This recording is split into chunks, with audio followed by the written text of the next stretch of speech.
चरण शुरू हो रहा है। पिछले 1.5-पौने 2 महीने के अंदर पूरा देश एक तरह से बंद था। कोरोना की महामारी की वजह से पूरे विश्व के अंदर इस टाइम संकट छाया हुआ है। पिछले 1.5-पौने 2 महीने में आप लोगों ने खूब तपस्या की है। आप लोगों ने काफ़ी कठिनाई का सामना किया है और आपकी ये तपस्या विफल नहीं होगी। मुझे पूरा यकीन है कि कोरोना की महामारी से हम सब लोग मिलके इसका सामना कर रहे हैं और इस पे हम लोग जीत हासिल करेंगे। दिल्ली के अंदर अभी तक 10,054 केस टोटल हुए हैं। जैसा मैं अक्सर कहता रहा हूँ कि केसेस तो ज़्यादा हैं, लेकिन लोग बीमार पड़ रहे हैं और ठीक होके घर जा रहे हैं।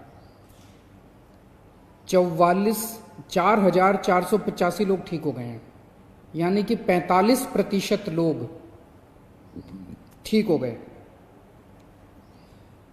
160 लोगों की मौत हो गई कोरोना की वजह से।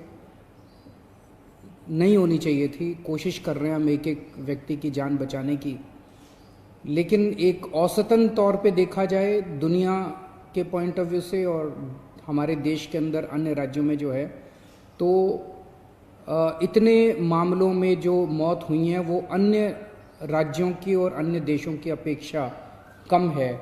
लेकिन हम कोशिश करते हैं एक एक व्यक्ति की जान बचाने की। अब कोरोना अगले 1-2 महीने में तो ख़त्म नहीं होने वाला। जब तक इसकी वैक्सीन नहीं आएगी तब तक ख़त्म नहीं होने वाला।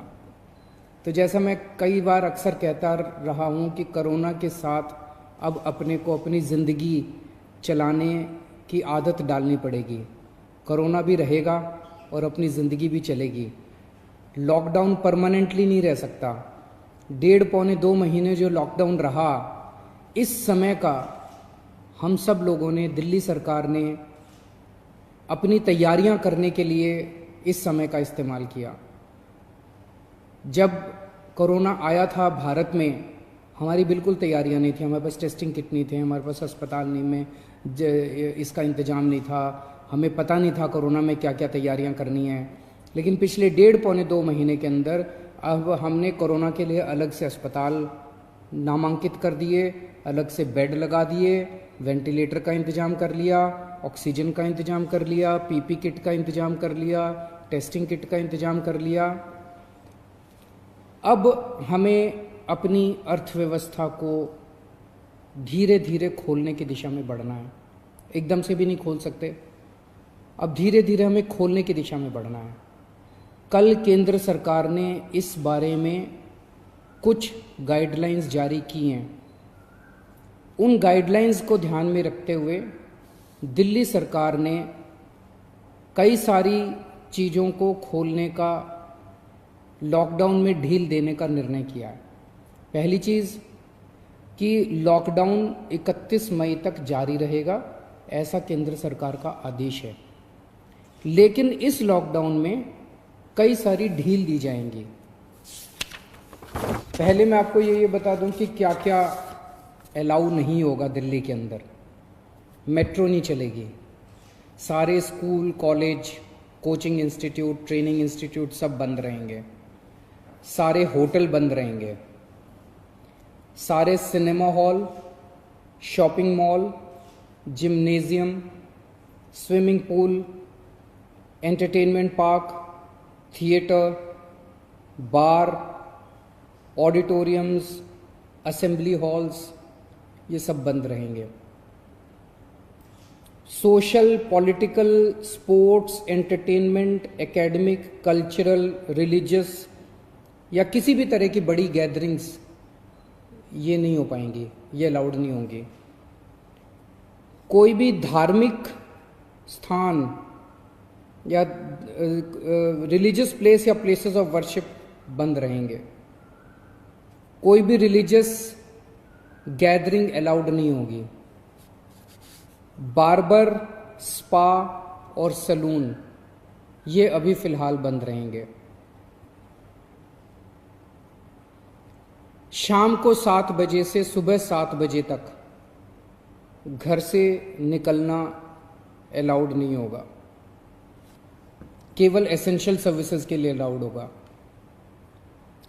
65 साल से ऊपर की उम्र के लोग, 10 साल से छोटे बच्चे, प्रेग्नेंट महिलाएं और जिन लोगों को दूसरी बीमारियां हैं जैसे डायबिटीज़, दिल की बीमारी, ऐसे लोग का घर से निकलना वर्जित होगा, क्योंकि इन लोगों के लिए कोरोना जानलेवा साबित होता है।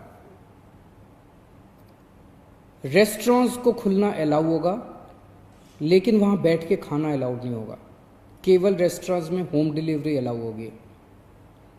स्पोर्ट्स कॉम्प्लेक्स और स्टेडियम ये खोल दिए जाएंगे, लेकिन यहाँ किसी भी मैच के दौरान दर्शक अलाउड नहीं होंगे। ट्रांसपोर्टेशन को खोला जा रहा है, तो auto rickshaw, e rickshaw, cycle rickshaw ये अलाउड होंगे, लेकिन केवल एक पैसेंजर। टैक्सी, कैब्स ये अलाउड होंगे, लेकिन केवल 2 पैसेंजर्स। ग्रामीण सेवा, फटफट सेवा, इको फ्रेंडली सेवा ये अलाउड होंगे, लेकिन केवल 2 पैसेंजर्स। मैक्सी कैब में केवल 5 पैसेंजर्स और आरटीवी में 11 पैसेंजर्स। लेकिन हर सवारी उतरने के बाद ड्राइवर की जिम्मेदारी होगी कि वो सवारी वाले एरिया को डिसइंफेक्ट करेगा, ताकि जो अगली सवारी बैठती है उसको भी खतरा ना हो और ड्राइवर को भी खतरा ना हो। कार पूलिंग या कार शेयरिंग अलाउड नहीं होगी एग्रीगेटर्स वालों को। दिल्ली में बसें चलना चालू हो जाएगा, एक बस में 20 से ज़्यादा पैसेंजर्स अलाउड नहीं होंगे। बस में चढ़ने के पहले हर पैसेंजर की स्क्रीनिंग की जाएगी और हर बस स्टॉप के ऊपर ट्रांसपोर्ट डिपार्टमेंट की जिम्मेदारी होगी कि सोशल डिस्टेंसिंग मेंटेन करे, बसों के अंदर भी और हर बस स्टॉप के ऊपर भी। व्हीकल्स और इंडिविजुअल्स का मूवमेंट अलाउड होगा पूरे दिल्ली में। 4 व्हीलर्स के अंदर 2 पैसेंजर से ज़्यादा अलाउड नहीं होंगे और 2 व्हीलर के ऊपर पीछे बैठ के सवारी अलाउड नहीं होगी, पीछे पिलियन राइडर अलाउड नहीं होगा। सभी सरकारी और सभी प्राइवेट दफ्तर खुल जाएंगे अपनी पूरी स्टाफ के साथ, लेकिन कोशिश ज़्यादा से ज़्यादा प्राइवेट ऑफिस वाले ये करें कि ज़्यादा से ज़्यादा लोग घर में जितने काम कर सकते हैं वर्क फ्रॉम होम रहे। सभी मार्केट्स खुल जाएंगे, लेकिन जो मार्केट्स और मार्केट कॉम्प्लेक्सेस हैं वहाँ पे दुकानें ऑड इवन के हिसाब से काम करेंगी। आधी दुकानें एक दिन खुलेंगी, आधी दुकानें दूसरे दिन खुलेंगी, लेकिन जो एसेंशियल आइटम्स की दुकानें हैं वो रोज़ खुलेंगी।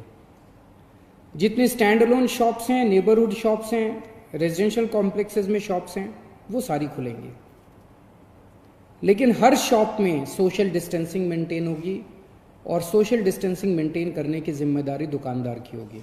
अगर किसी दुकान के ऊपर सोशल डिस्टेंसिंग मेंटेन नहीं हो रही तो दुकान बंद कर दी जाएगी। जितने इंडस्ट्री है सारी इंडस्ट्री खोली जाएगी, लेकिन इनके टाइमिंग्स को थोड़ा सा स्टैगर कर दिया गया है भीड़ को रोकने के लिए। कंस्ट्रक्शन एक्टिविटीज़ शुरू की जा रही हैं, लेकिन कंस्ट्रक्शन एक्टिविटीज़ में केवल दिल्ली में रहने वाले जो वर्कर्स हैं वही अलाउड होंगे। अभी ट्रांस बॉर्डर वर्कर्स अभी लाना, बाहर से वर्कर्स को अभी लाके वो अलाउड नहीं होगा। शादी के लिए केवल 50 गेस्ट्स अलाउड होंगे और उसमें सोशल डिस्टेंसिंग मेंटेन की जाएगी। फ्यूनरल के लिए केवल 20 लोग अलाउड होंगे और उसमें सोशल डिस्टेंसिंग मेंटेन की जाएगी। कंटेनमेंट जोन्स के अंदर किसी भी किस्म की कोई एक्टिविटी अलाउड नहीं होगी एसेंशियल सर्विसेज को छोड़ के। इंटरस्टेट पिछले कुछ दिनों में देखा गया कि बॉर्डर के ऊपर नर्सेज को, डॉक्टर्स को रोक दिया गया। केंद्र सरकार ने भी ये आदेश दिए हैं कि बॉर्डर के ऊपर डॉक्टर्स को, मेडिकल प्रोफेशनल्स को, नर्सेज को, पैरामेडिकल स्टाफ को, सैनिटेशन पे काम करने वालों को, एम्बुलेंस को, इनको बिना रोक टोक के अलाउ किया जाएगा। और बॉर्डर के ऊपर इंटरस्टेट मूवमेंट के लिए गुड्स और कार्गो के ट्रक्स जो हैं, चाहे वो खाली ट्रक हों चाहे सामान से भरे हुए हों, उनको सबको अलाउ किया जाएगा। और सबसे ज़रूरी है कि मास्क पहन के निकलना अनिवार्य है, सबको मास्क पहने रहना ज़रूरी है और सोशल डिस्टेंसिंग हर जगह मेंटेन करना ज़रूरी है। और बार बार जितनी बार हो सके आप अपने हाथ अच्छे से सैनिटाइज़र से या साबुन से धोते रहिए। अपना ख्याल रखिए, अपने परिवार का ख्याल रखिए। बड़ा कठिन समय है, लेकिन मुझे पूरी उम्मीद है जिस तरह से आपने पिछले 2 महीने में तपस्या की है, आपकी तपस्या ये बेकार नहीं जाएगी और हम सब लोग मिलके कोरोना से जीत पाने में कामयाब होंगे।